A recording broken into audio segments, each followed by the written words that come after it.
இது மிளகு, ஜீரகம், ஓமம், வெந்தயம்.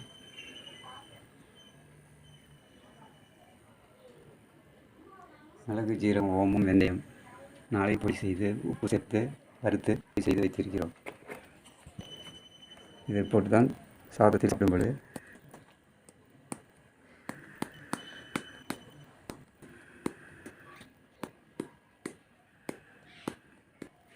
சாப்பிடும்போது சாப்பிடும்பொழுது உடம்புக்கு ஆரோக்கியமாக இருக்கும். மிளகு, ஜீரகம், ஓமம், வெந்தயம், உப்பு நாளையும் வறுத்து பொடி செய்து வைத்திருக்கிறோம். பொடியை சாதத்தில் போட்டு சாப்பிடும்பொழுது உடல் ஆரோக்கியமாக இருக்கும்.